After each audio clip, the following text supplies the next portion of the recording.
Bem-vindo à primeira série de podcasts promovidos pelo Anemia Working Group, a Associação Portuguesa para o Estudo de Anemia, que tem como objetivo promover a investigação da anemia nas suas diversas vertentes. Neste contexto, promovemos uma série de podcasts que pretendem ser um espaço de atualização com caráter informal e didático. Hoje vamos falar da anemia na hemorragia pós-parto. Temos hoje connosco o Dr. Miguel Macedo e a Dra. Maria Polivalente, obstetras do Hospital de Santa Maria.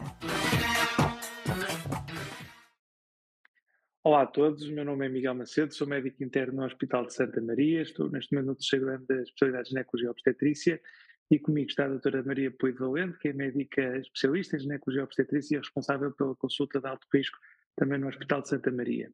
E lançaram-nos o desafio de vos falarmos um pouco sobre hemorragia pós-parto.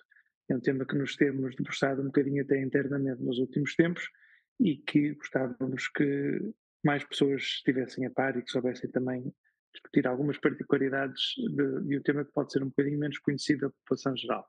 E, portanto, começava com uma pergunta para a Maria, que é o que é hemorragia pós-parto? A hemorragia pós-parto é uma hemorragia profusa e abundante que ocorre a seguir ao parto. Sabemos que é uma emergência obstétrica com desfecho adverso, por vezes pode ser fatal, e é responsável por 8% das mortes maternas nos países desenvolvidos, mas nos países em desenvolvimento pode chegar a 20% dos casos de mortes maternas. Vários dados mostram que a cada 6 minutos morre uma mulher por uma hemorragia pós-parto em países em desenvolvimento. E por isso, com este podcast, queremos alertar para um diagnóstico precoce e atempado, de forma a uma melhor gestão desta emergência imprevisível, bem como explicar qual é a melhor forma de prevenção e de tratamento. E exatamente pegando no que me estavas a dizer, isto é tido muitas vezes como está uma emergência e uma situação imprevisível. Mas apesar de tudo, existem alguns fatores de risco que estão identificados e que nos podem ajudar a estar alerta para este tipo de acontecimento. É verdade, Miguel. Há muitos fatores de risco associados à hemorragia pós-parto, entre eles a multiparidade, que vai dificultar a contratilidade após o nascimento. Temos também a hiperdistensão uterina, como ocorre na gravidez gemelar, na macrosomia, no polidrâmios. Claro que ter tido uma hemorragia pós-parto numa gravidez anterior vai aumentar o risco na gravidez subsequente. E depois temos as cesarianas, o abortismo placentar, a placenta prévia, o parto instrumentado, bem como um parto precipitado, um trabalho de parto prolongado ou ainda a corioamnioniite, que é uma infecção do útero durante o trabalho de parto. Apesar de os fatores de risco serem bastante conhecidos, sabemos que em 60% dos casos de hemorragia pós-parto não há nenhum fator identificado. E por isso é mesmo difícil de prever quem serão as senhoras que vão ter esta complicação. E por isso, neste tema da hemorragia pós-parto, o principal objetivo é prevenir a hemorragia pós-parto. E isso faz através de uma atuação de forma ativa do terceiro estadio do trabalho de parto. O terceiro estadio do trabalho de parto é aquele que ocorre depois do nascimento do bebê e que corresponde à dequitadura, ou seja, à expulsão da placenta. E vários estudos já demonstraram que um manejo ativo do terceiro estadio, ou seja, através da administração de uterotónicos, vai reduzir o risco de hemorragia pós-parto, o risco de anemia, bem como a necessidade de administração de produtos sanguíneos. Falemos apenas de alguns uterotónicos. Para nós obstetras é um tema bastante fácil, mas a maior parte dos colegas médicos, enfermeiros, não estão tão familiarizados com estas medicações, certo? Exato, e se há uma grande diferença no que estavas a dizer, até em termos de prevalência e em termos de países desenvolvidos e não, se calhar o que vamos falar a seguir são os passos que efetivamente fazem uma grande diferença e que tornaram isto uma causa secundária de morte nos países desenvolvidos, comparativamente com a principal causa de morte que é nos países em desenvolvimento. E Exato, o grande fármaco aqui é... O grande fármaco é a ocitocina, que é uma hormona que é produzida na hipófise e que se vai ligar a receptores ao nível do miométrio e vai provocar a sua contratilidade, evitando então que haja uma hemorragia após a expulsão da placenta. A ocitocina é possível ser produzida de forma sintética e tem uma semivida de 15 minutos. E esta pode ser administrada de forma endovenosa, ou intramuscular. Sabemos que a forma endovenosa tem um tempo de início de ação bastante mais rápido, de 1 minuto, em comparação com a intramuscular, que é de 3 a 7 minutos. A ocitocina necessita de ser guardada num frigorífico, pois não é estável a alterações de temperatura.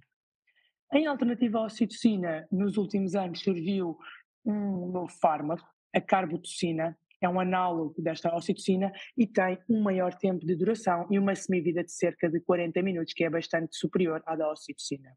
É bastante mais eficaz, pode também ser administrado de forma endovenosa ou intramuscular e em comparação com a ocitocina é termostável, não necessitamos de refrigeração. Contudo, em Portugal é raramente utilizado, até penso que não está disponível. Tem também a desvantagem de que é bastante mais dispendioso do que a ocitocina. Outro fármaco bastante conhecido e muito utilizado nos países em desenvolvimento é o misoprostol. O misoprostol pode ser administrado em forma de comprimidos, quer por uma via oral, sublingual, vaginal ou retal. Tem a vantagem de ser termostável e não necessitar de um acesso endovenoso. E por isso é o fármaco que a OMS propõe a ser utilizado em todos os países em desenvolvimento após um parto. Propõe-se então que seja administrado de forma profilática, cerca de 800 microgramas. Enfim, falar apenas da ergotamina não é tão utilizado, é um análogo da serotonina e liga-se aos receptores do músculo liso. No Reino Unido é bastante utilizado em conjugação com a ocitocina na prevenção da hemorragia pós-parto. A grande desvantagem é que, devido à sua ligação aos receptores de serotonina, pode provocar uma vasoconstrição e está contraindicada em mulheres com patologia como a hipertensão ou a patologia cardiovascular. Para terminar aqui a parte da prevenção, relembrar apenas que a atuação neste 6º estadio é essencial. Independente do fármaco, é importante que este seja realizado, apesar de algumas senhoras não quererem, é importante que seja sempre realizado uma administração profilática de um destes fármacos e que se faça uma tração controlada do cordão umbilical, que vai ajudar à dequibadura e ao controle da hemorragia. Tendo em conta tudo isto, se calhar agora falar-vos um bocadinho do que é que está por trás e porque é que estes fármacos se tornam assim tão eficazes, não é? Porque o que se sabe é que a principal causa, a etiologia subjacente à maior parte dos episódios de uma hemorragia pós-parto é a atonia uterina. E a atonia uterina não quer dizer outra coisa que não uma incapacidade do útero se contrair devidamente. Ora, durante os 9 meses da gravidez, há um estímulo quase constante de relaxamento uterino, precisamente para que o útero se possa moldar e crescer juntamente com o crescimento fetal. E existe este período da expulsão fetal onde realmente ele é sujeito a contratilidade e, como qualquer músculo, cansa-se. E muitas vezes nestes casos, seja por um déficit de ocitocina endógena, seja por um trabalho de parto prolongado, seja por uma hiperdistensão uterina no caso de uma diabetes ou de uma malformação fetal, o tecido muscular liso-uterino não contrai corretamente. Ao não contrair, não consegue colapsar os vasos que por ele penetram e por isso todo este aporte sanguíneo que era numa fase inicial levado para o feto passa a ser exteriorizado para a cavidade uterina e depois através da vagina para o meio exterior. Depois existem também várias outras causas, mas entre elas menos frequentes. E outra coisa que também importa definir aqui é se é uma hemorragia uterina precoce, ou seja, aquela que ocorre nas primeiras 24 horas, e aí não haverá qualquer dúvida que a principal causa é a atonia uterina, ou se é uma hemorragia pós-parto tardia, que ocorre após estas 24 horas e que se pode estender até, na verdade, as 12 primeiras semanas pós-parto, durante o período puerperal, portanto, entre as 6 e as 12 semanas. E aqui as etiologias já são diferentes. Ou existem restos placentares que não permitem a evolução uterina que seria normal, ou existe mesmo uma alteração uterina de base que leva a uma subevolução do leito uterino e todos estes vasos que deviam regredir e colapsar acabam por ficar patentes e a mulher vai sangrando. Mas nós aqui, neste podcast, e pela limitação de tempo que também temos, vamos focar essencialmente na hemorragia pós-parto precoce, também é ela a mais frequente. E o que é que então torna isto mais difícil? É a identificação. Não sei se concordas, Maria, eu apanhei relativamente poucas até hoje, mas tu apanhaste certamente mais e será, para mim, talvez o momento mais delicado. Concordo sim, Miguel.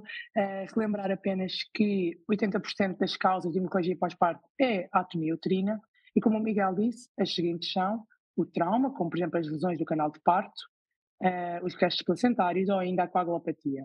E por isso uma abordagem sistematizada perante uma hemorragia pós-parto vai, por um lado, permitir identificar a causa e corrigi-la, e, por outro lado, vai permitir que haja uma estabilização da mãe enquanto está perante esta hemorragia.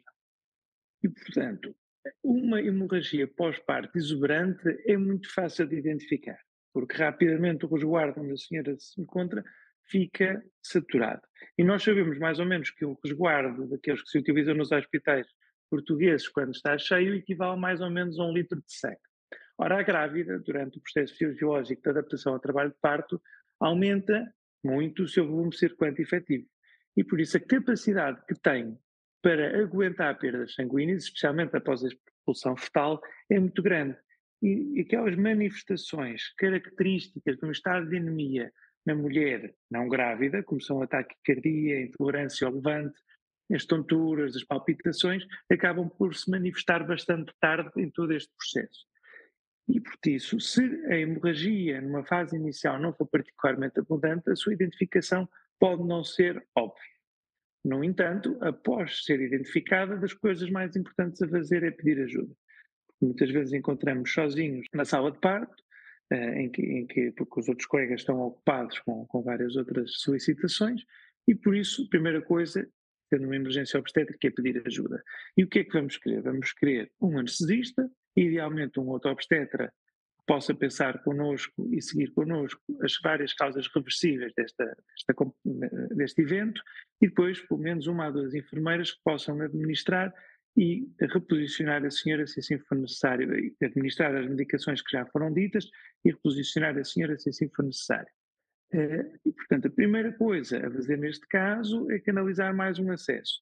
Essa parte do suporte vasomotor e da administração de cristalóides e coloides, nós normalmente deixamos ao anestesista, que tem a função do suporte ventilatório e circulatório, enquanto o obstetra tem como função o tratamento da causa subjacente.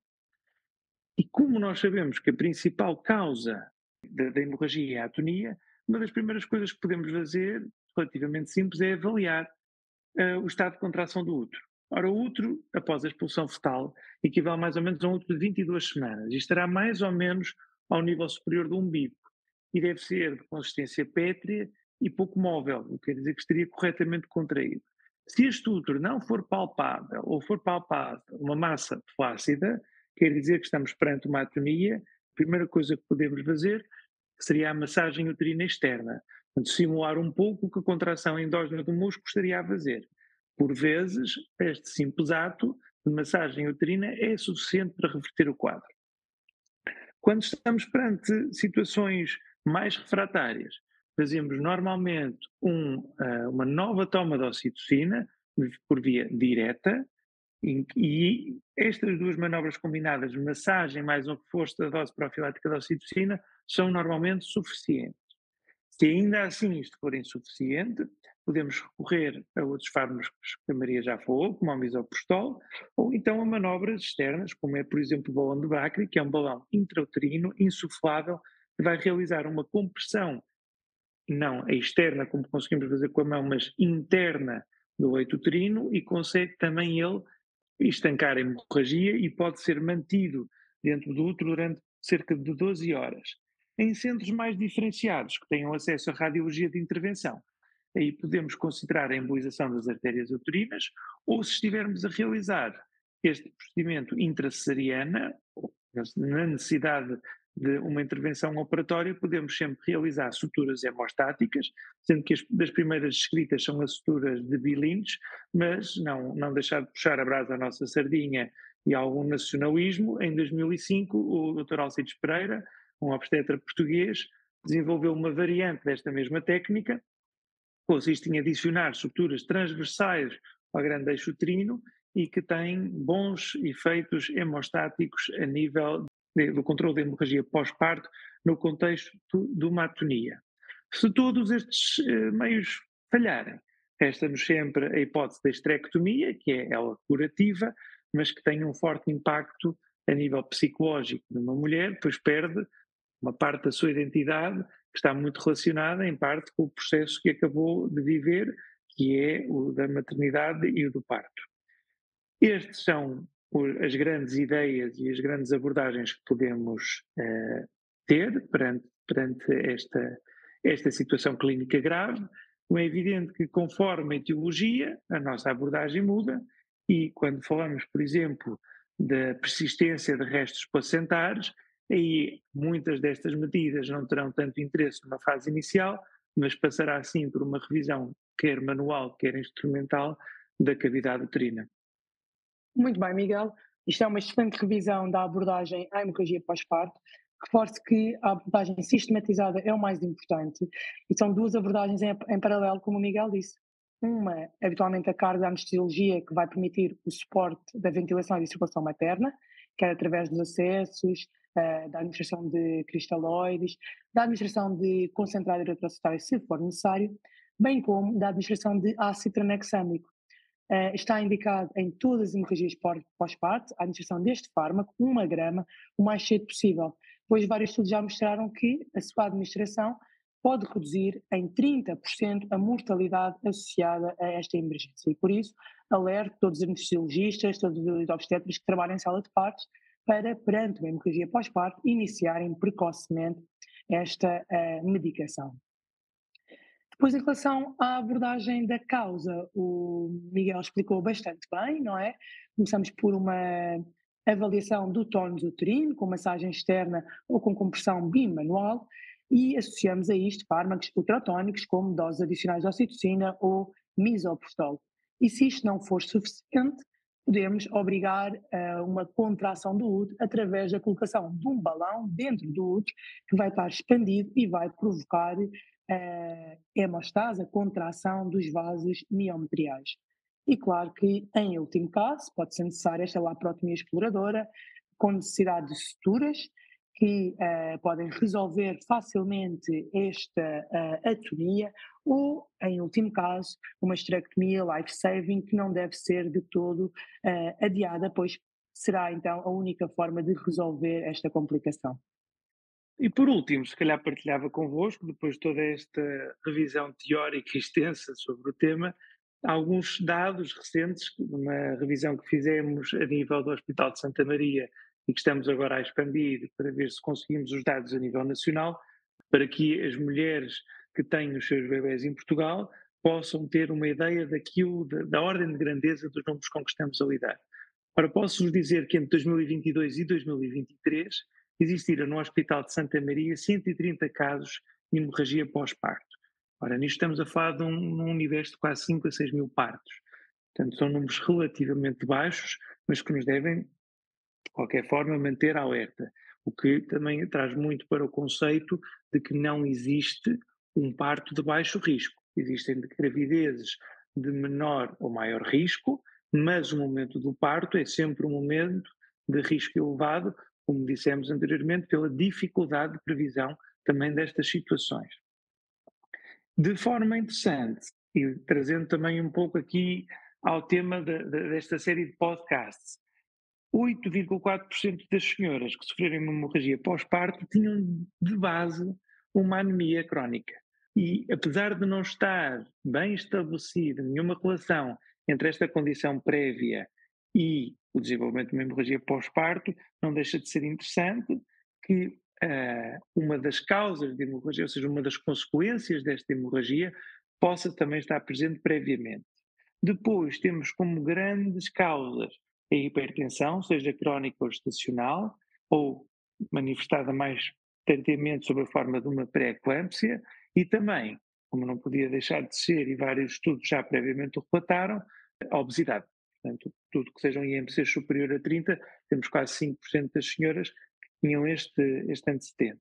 E como causas mais frequentes, mantemos também muito em linha com o que é a literatura internacional, e neste caso temos 63,3% em que a causa foi a atonia uterina, o que nos deixa, de certa forma, satisfeitos, porque mostra que relativamente aos 80% de taxa global, mostra que a profilaxia que se faz sistematicamente tem algum efeito protetor, neste caso de uma ordem de grandeza de quase 20%, e o segundo, a etiologia mais frequente, seria a retenção de fragmentos placentares, neste caso de quase cerca de 19%, o que nos poderá e deverá fazer refletir sobre a forma como se procede à etiquetadura, ou seja, a expulsão da placenta, e muitas vezes um tema que se calhar é descurado, que é a observação e a análise da placenta depois da sua expulsão. Poderia, eventualmente, permitir identificar de forma mais precoce alguns destes casos. De resto, são números que nos devem encorajar, são números que mostram que Portugal, apesar de tudo, se mantém na vanguarda dos cuidados materno-fetais, especialmente no momento do parto, e que temos, apesar de tudo, profissionais consciencializados e preparados para responder a esta importante emergência obstétrica. Obrigada, Miguel. É exatamente isso. Assim, para terminar este tema da hemorragia pós-parto, gostaria apenas de apresentar-vos alguns pontos. Em primeiro lugar, uma vigilância adequada da gravidez, associado sempre a esta correção da anemia, de forma a reduzir o risco de hemorragia pós-parto. Depois, um olhar atento sobre os fatores de risco que se associam à hemorragia pós-parto, de forma a que, durante o parto, possamos atuar precocemente e evitar este desfecho. Relembrar a importância da administração de uterotónicos no terceiro estadio do trabalho de parto, relembrar a importância da administração do ácido tranexâmico e depois relembrar que é importante que haja várias simulações de forma a treinar em equipa com os diversos profissionais, anestesistas, obstetras, enfermeiros, estas situações, de forma a que, perante uma complicação dessas, possamos atuar o mais rapidamente possível. E, por fim, sempre a seguir uma emergência, fazer uma revisão do caso para perceber como se poderia ter atuado de forma melhor. Termino então agradecendo a oportunidade que nos foi dada de partilhar convosco este tema que consideramos importante e no qual esperemos continuar a trabalhar. Esperemos que tenha sido útil para todos vocês. Esperamos ver-nos em breve e a todos bom trabalho. Esperamos que tenha gostado deste podcast que o Anemia Working Group preparou para si e assim o partilhe com colegas e amigos. Voltaremos em breve com mais um Anemia Podcast e gostaríamos de contar consigo desse lado. Fique atento, siga-nos no Facebook ou no LinkedIn. Até breve!